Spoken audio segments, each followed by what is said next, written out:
If you had three wishes, what would they be? Oh wow, I never even thought about that. Uh, of course, naturally bring her back. That's not gonna happen. I wish I really miss paying. I miss paying my bills. Believe it or not, that was something we enjoyed doing together. I really miss paying my Con Ed bill. Sorry, I don't have a problem. I'm not a deadbeat, you know. I just couldn't do it. And now they leave you out here and you're stuck. You can't get up, and they won't get you up. And as soon as you sit down on the ground, they look at you different. I've a lot of my patrons, guys, give me money for coming to the bar over here, and a few of them have sat down next to me. And they're like, people look at you different when you sit down here. I said, yeah, I'm telling you. Sorry, bro. You okay? Yeah. It just you get so frustrated because this is bullshit, man. I worked my whole life. Oakland once roared with cranes and cargo ships, a gateway where dreams and freight arrived side by side. Today, those same docks watch helplessly as tents mushroom like open wounds beside highways, school gates, even the steps of City Hall. More than 5,000 people battle each sunrise without real roofs, living in shaky shelters stitched from tarps and scrap wood. They drift like shadows caught in a nightmare, chasing a promise that now feels rotten at the core.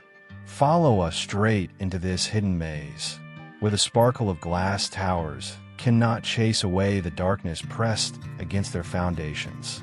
This journey is no doomsday chant, yet it shows harsh truths, letting every viewer prepare before the storm grows louder.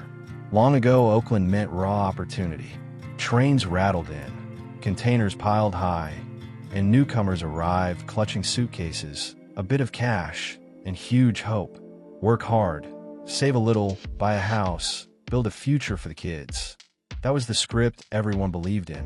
Walk those same streets today, and you will not hear the clang of prosperity, but the cough of diesel heaters inside tents wedged along cracked sidewalks. The walkways once jammed with shoppers now overflow, with forgotten faces who drift like the living dead across curbs, and inside rusted cars that have become fragile homes. The dream did not simply fade. It was snatched away before many residents ever felt its warmth. In its place rose a nightmare that can steal your roof, drain a lifetime of savings, even erase everything you treasure. We saw similar pain on the streets of San Francisco, yet Oakland is now drowning under a crisis too big to hide. 5 years ago, the unhoused counted about half of today's number, and that spike screams louder with each monthly survey. Some might say New York or Los Angeles faces bigger totals, but numbers alone miss the beating heart of this story. Every digit is a real person fighting to witness one more dawn. Look beneath the data, and another layer appears. Families couch surfing, drivers sleeping in cars, tenants wedged to a dim room with no breeze. One medical bill, one lost job, or one divorce can shove them over a cliff where landing spots are few. Stand on any corner, and you will meet veterans in faded uniforms, single parents clutching tired children, elders clinging to thin benefit checks. All once paid taxes, nurtured homes, and chased plans, until sudden turns ripped away their balance. Oakland did not crumble because of a hurricane, a war, or even a global outbreak. It is sinking in silence while many longtime residents blink and wonder when the ground began to slide. First came soaring rent that left full-time workers unable to afford a tiny room. Costs climbed daily while wages froze like statues. Safety net programs, lifelines for the poor, elderly, and disabled, shrank then vanished, strand by strand. The result is a slow-motion tsunami that buries hopes with terrifying ease. When you spot a mother pushing a stroller past piles of trash hunting for shade, or an elder nibbling breadcrumbs found on the ground, the crisis becomes our collective mirror. A society that fails its weakest chips away at its own reason to exist. The American dream does not explode in one night. It fractures bit by bit, just as a neighbor with steady work can slip into invisibility, becoming a name no one remembers and a face others avoid. How many must sleep on cold concrete? How many ambitions must decay before we grasp the full weight of this emergency? In a city praised for progress, justice, and diversity, Whole zones have turned into forbidden ground, where even police tread carefully because the usual rules feel useless. Streets are no longer drawn by tidy maps, but by the edges of fear and despair. Red zones slice across the heart of Oakland, places where hope cannot pierce ripped tarps, mountains of garbage, and eyes hardened by too many nights in darkness. East 12th Street runs beside the freeway and looks from a distance like a simple rest area. Step closer and you see an entire abandoned community, a patchwork village left to fend for itself while traffic thunders past. Tents now crowd the curb like a second skin on Oakland streets, jammed beneath roaring power lines and hissing transformers. Roofs are whatever hands can grab. Rusty sheet metal, blue tarps, splintered pallets, even battered traffic signs. There's no running water, no working lights, only raw willpower keeping people alive one fragile sunrise at a time. City crews arrive with bulldozers and chainsaws, ripping apart these shaky shelters while with snaps and metal screams. For residents, such as Victoria, that crashing chorus has become Oakland's unwanted soundtrack. Officials label each sweep a cleanup, meant to protect public safety. Yet the very public forced to sleep outside is never counted in that promise. Neighbors admit they feel both pity and fear. The stench of rotting trash, the sight of worn faces roaming without rest, pushes families to reroute morning drives or switch schools entirely. Still, they know the people in the East 12th camp never chose this path. They slipped through gaps in a system too thin to catch them. A few miles away, Wood Street festers like an open wound. More than 300 souls once slept under the rattling bridges there, cooking on dented gas stoves, washing in rainwater, feeding fires to fight the night chill, while 18-wheelers thundered overhead. Those same flames sparked disaster. Over 100 fires have ripped through the zone, and one inferno burned so hot it shut down the massive MacArthur interchange. Authorities keep clearing the encampment to polish the city's image. Yet after every sweep, the tents return, not because anyone loves life under a viaduct, but because there is nowhere else to land. Stay in these law-free pockets long enough, and a shiver creeps up your spine. Torn tarps, towering trash piles, and eyes dulled by lost hope sit in plain sight, yet remain treated like unchangeable scenery, dark corners that belong to no one, so no one repairs them. East 12th, Mosswood, and countless unnamed blocks form Oakland's hidden map of despair. Each is a silent accusation that shiny talk of urban progress can mask a rusted machine. If the only way to look clean is to sweep away vulnerable people while refusing to mend the cause of their pain, what does that beauty really mean? Oakland once felt easy to love, but now every dawn arrives as a battle for survival. New towers pierce the skyline, trendy bars buzz downtown, yet fresh tents pop up under bridges and along freeway shoulders, stitched from plastic sheets, rotten crates, and cloth bleached by sun and rain. This is not a far-off dystopia. It is Oakland's daily heartbeat. Development no longer includes everyone. Instead, it silently pushes out anyone who cannot sprint fast enough. Think back to the 1970s, when a modest apartment cost about $145 a month. A steady job meant a roof, a backyard, and safe schools for children. That world is gone. Today, the average one-bedroom rent in Oakland blasts past $2,568 a month, while downtown units can top $3,070. Nearly a full minimum wage paycheck swallowed whole by a single bill. For residents on Social Security, the idea of securing four walls is not hard. It is impossible. Living costs have soared more than 58% above the national average, from groceries to gas to electricity.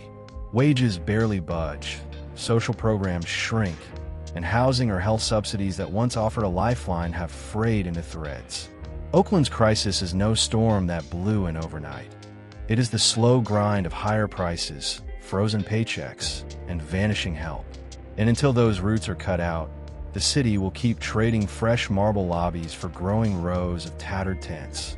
They built Oakland with their own hands, and now they're being shoved off the map. Downtown towers and pricey cafes with $7 lattes claim the land, while the poor and working class are forced to the city's rough edges. This wave of gentrification turns a once-tight community into an investment playground. The very people who wired those new buildings, laid those bricks, and emptied those trash bins are the first to be driven out when rents soar beyond reach. It's a cruel twist. They were hired to build tomorrow's Oakland, only to find no place in it themselves. Development was never meant to include them. They were erased from the city's blueprint from day one. What good are taller buildings and brighter lights if your neighbors vanish, your friendships snap, and your sense of belonging crumbles? In 2025, many Oaklanders nearing retirement are the generation that poured sweat into this city. Veterans, construction crews, retired teachers, bus drivers, landscapers, each paid taxes and believed hard work would secure a safe home. Now step off the polished sidewalks, and you may see an elderly man huddled under an overpass or a grandmother counting coins beside a gas station, hunting for stale bread. These are the people who helped build the American dream, yet they're the first to be turned away from it. Homeless seniors over 60 are rising in number.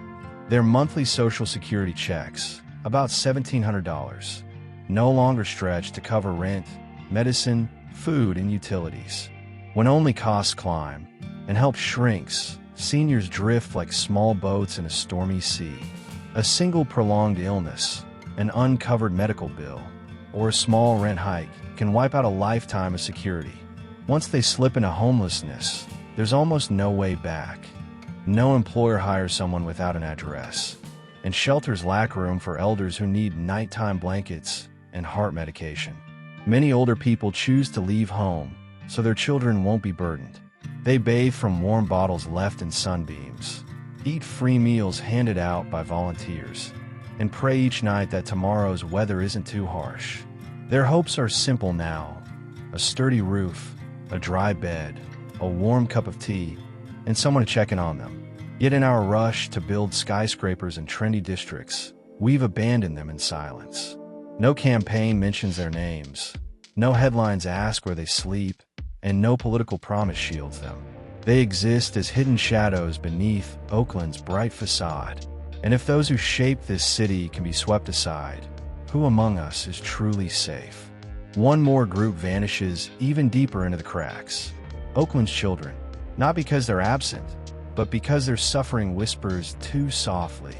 Wide, curious eyes watch each day unfold without certainty of a bed or a hot meal. Many lack birth certificates, school enrollment, or health coverage. The luckiest wear donated uniforms, shoes that slip off, and backpacks stuffed with anxiety, not books. While other kids dream of summer rides and breakfast toast, these children long for a night without eviction noise and a day free from moving their few possessions. Even worse, they grow up learning that the world's default is cold indifference, not justice or care. Their personalities form around survival tactics instead of hope, and no system steps in to plant dreams where darkness reigns. For Oakland's homeless children, growing up feels more like surviving a war zone than living in a city. Their world is not shaped by bedtime stories and playgrounds, but by sleepless nights, hunger, and fear. Yes, the government hasn't been completely silent. There have been efforts. Overnight shelters for families, schools offering free breakfast, donated uniforms, even some support for students without permanent addresses. But let's be honest, it's not enough. The system is still collapsing under pressure. Shelters can't hold everyone. Programs run out of money or get tangled in red tape. Many families are turned away just because they don't meet impossible criteria. And while leaders argue in meetings about long-term goals, children continue to sleep in cars, skip breakfast, and quietly lie about where they live. What kind of future does that create? When a child grows up unloved by society, how can we expect them to grow up and love that society back? If we ignore those innocent eyes staring up from beneath bridges today, who will be there for us tomorrow? Oakland was once a last chance for people priced out of San Francisco and San Jose. But now, even this refuge is falling apart. Rent keeps climbing. Crime around homeless encampments is on the rise. Public schools are short on teachers. Healthcare systems are stretched thin. Small businesses are closing their doors for good. People who can leave already have. The rest? They live in quiet fear, waiting, wondering, who's next to be pushed out? Homelessness is no longer a separate issue. It's a chain reaction.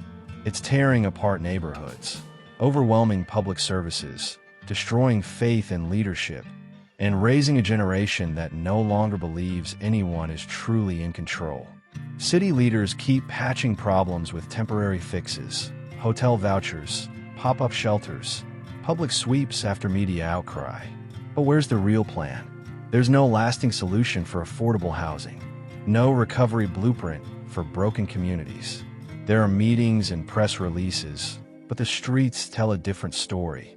One of growing misery and decay. They talk about fixing the city's image, but a city's true image isn't in glossy skyscrapers. It's in the daily lives of its poorest citizens. Oakland isn't just losing buildings. It's losing its soul, its sense of community, identity, and the idea that this city was ever a place to begin again. And if this was once the last safe place, what happens when even that disappears? Where do the dreamers go now? Oakland, once a place where the American dream could grow from sweat and hard work, now hides terrifying truths. Next to towering luxury towers, you'll find shivering tents. Children raised in chaos without a real childhood. The elderly, the builders of this city, now curled up in cold corners of sidewalks they once paved. We can turn our eyes away, pretend it's not our problem, but that doesn't make it vanish.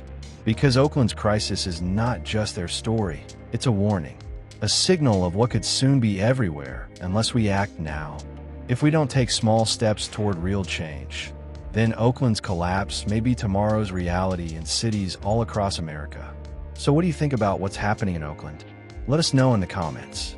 Don't forget to like, share, and subscribe to support the channel and stay up to date with our latest videos. Thanks for watching, and we'll see you in the next one.